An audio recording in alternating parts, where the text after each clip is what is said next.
मेरे साथ जुड़े रहने के लिए चैनल को करें सब्सक्राइब, साथ में बेल को दबाकर ऑल के ऑप्शन पर क्लिक कीजिए। दोस्तों, आज की कहानी अक्षय और उसकी चाची अंकिता की है। कहानी बहुत ही ज़्यादा मज़ेदार है, अंत तक सुनिएगा। अक्षय की उम्र 18 साल की होती है। वह 12वीं कक्षा में होता है। अक्षय अपने चाचा चाची के साथ शहर में रह रहा होता है। जब अक्षय छोटा था तो उसके माता पिता का देहांत हो गया था, जिसके बाद अक्षय को उसके चाचा चाची ने पाला, क्योंकि उनकी कोई संतान नहीं थी। अक्षय अब काफ़ी जवान हो गया था। अक्षय के चाचा क्लर्क थे, इसलिए वह सुबह जल्दी काम पर चले जाते और रात को घर आते। घर पर अक्षय और उसकी चाची अकेले होते। अक्षय की चाची काफी सुंदर थी। वह बिल्कुल ज्यादा उम्र की नहीं लगती थी। अक्षय सारा दिन अपनी चाची के आगे पीछे मंडराता रहता। वह छोटा सा काम भी अपनी चाची को करने को कहता। अक्षय की चाची अंकिता अक्षय की इन आदतों से काफी परेशान थी। अक्षय जब स्कूल से घर आता तो वह अपनी चाची के कमरे में जाकर टीवी देखने लग जाता और वहीं उथल पुथल करता रहता। अक्षय की इन आदतों से अक्षय की चाची बहुत परेशान थी। एक दिन अक्षय के चाचा घर आते हैं और अक्षय की चाची से कहते हैं कि हमें रिश्तेदारी में एक शादी आई है, तुम्हें वहां जाना होगा। अक्षय की चाची अक्षय के चाचा से पूछती है कि क्या आप नहीं आ रहे, तो वह कहते हैं कि मुझे ऑफिस में थोड़ा सा काम है, तुम अक्षय को अपने साथ ले जाना। मैंने तुम दोनों की ट्रेन की टिकटें बुक करवा दी है।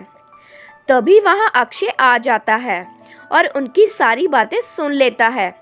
अक्षय काफ़ी खुश हो जाता है कि वह अपनी चाची के साथ शादी में जाएगा। अक्षय को इतना उत्साह चढ़ता है कि वह अपने कपड़े पैक करने लग जाता है। वहीं अक्षय की चाची भी 3-4 जोड़ी बैग में पैक कर लेती है। अगले दिन अक्षय और अक्षय की चाची ट्रेन पकड़ने के लिए घर से निकल जाते हैं। अक्षय की चाची को अक्षय का काफ़ी फिक्र था, क्योंकि वह बहुत देर बाद ट्रेन में सफ़र करने जा रहा था। लेकिन अक्षय बहुत खुश था कि वह अपनी चाची के साथ ट्रेन का सफ़र करेगा। शाम के करीब 7 बजे ट्रेन चल पड़ती है। अक्षय और अक्षय की चाची को डब्बे के ऊपर वाली आमने सामने की सीट मिलती है।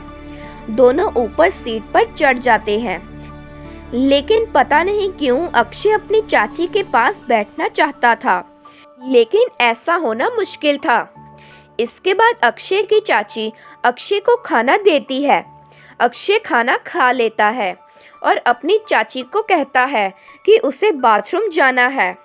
ये बात अक्षय की चाची को अच्छी नहीं लगती कि वह इतना बड़ा हो गया है और मुझे बाथरूम साथ ले जाने के लिए कह रहा है। अक्षय की चाची अक्षय को बाथरूम ले जाती है। कुछ देर बाद दोनों वापस अपनी सीट पर आकर लेट जाते हैं। रात के करीब 10 बजे थे।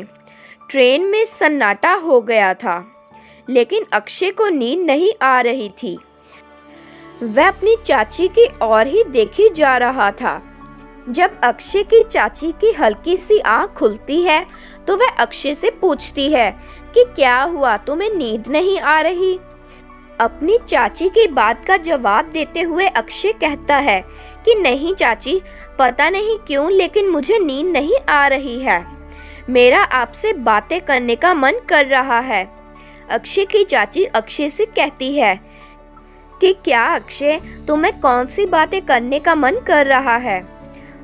अक्षय अपनी चाची से कहता है कि आपकी लव मैरिज हुई है या अरेंज। अक्षय की चाची को ये सवाल थोड़ा सा अजीब लगता है। वह अक्षय से कहती है कि मेरी अरेंज मैरिज हुई है। अक्षय अपनी चाची से एक और सवाल पूछता है कि क्या आपका शादी से पहले कोई बॉयफ्रेंड था। अक्षय का ये सवाल सुन उसकी चाची अंकिता को थोड़ा सा गुस्सा आ जाता है। वह अक्षय से कहती है कि तुम अभी इन बातों से दूर रहो। लेकिन अक्षय तो जिद कर बैठा था कि मुझे बताइए ना चाची, अक्षय की जिद आगे उसकी चाची हार जाती है। वह अक्षय से कहती है कि हाँ था, उसका नाम मुकेश था। अक्षय अपनी चाची से कहता है, तो आपने उनसे शादी क्यों नहीं की? अक्षय की चाची अक्षय से कहती है कि करना तो चाहती थी, लेकिन किस्मत का पहिया कब दूसरी ओर घूम जाए इसका कभी पता नहीं चलता। अक्षय अपनी चाची से कहता है कि अगर मेरी कोई गर्लफ्रेंड होगी तो क्या मेरी भी उससे शादी नहीं होगी?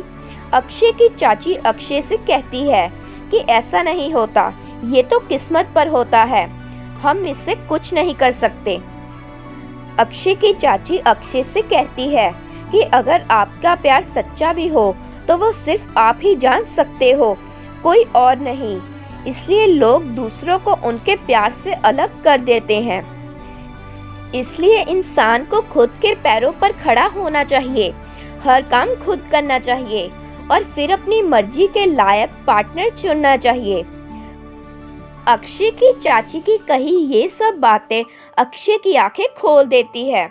अक्षय मन ही मन सोचता है कि आगे से वह अपना काम खुद करेगा और अपनी चाची को बिल्कुल तकलीफ नहीं आने देगा। इसके बाद अक्षय और अक्षय की चाची सो जाते हैं।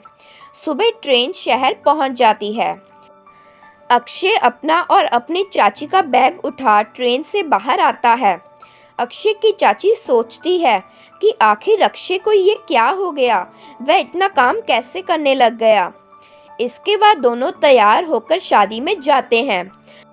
अक्षय ने पैंट शर्ट पहनी होती है, वहीं उसकी चाची ने काफ़ी सुंदर साड़ी पहनी होती है। अक्षय की चाची रिश्तेदारों से मिलने लग जाती है। वहीं अक्षय अकेला शादी में घूम रहा होता है।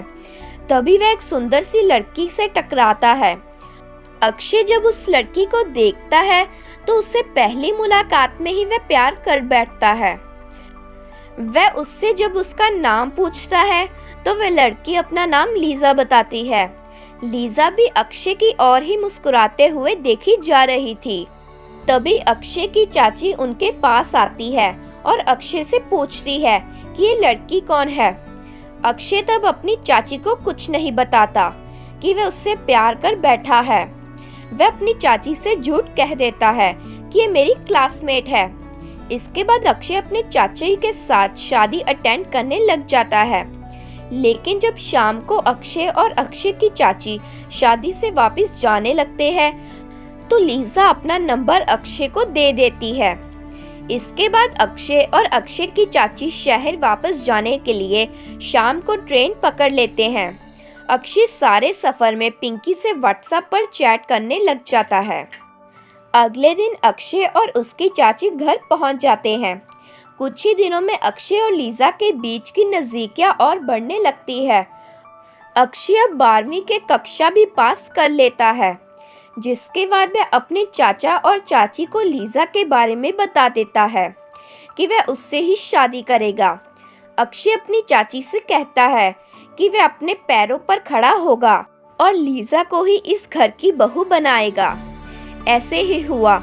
कुछ सालों के बाद जब अक्षय और लीजा शादी कर लेते हैं, अक्षय सबसे पहले अपनी चाची के पांव छूता है, क्योंकि उन्होंने ही उसे प्यार का असली मतलब समझाया कि प्यार जबरदस्ती नहीं, कुछ खास करके पाया जा सकता है। तो दोस्तों, ये थी आज की कहानी।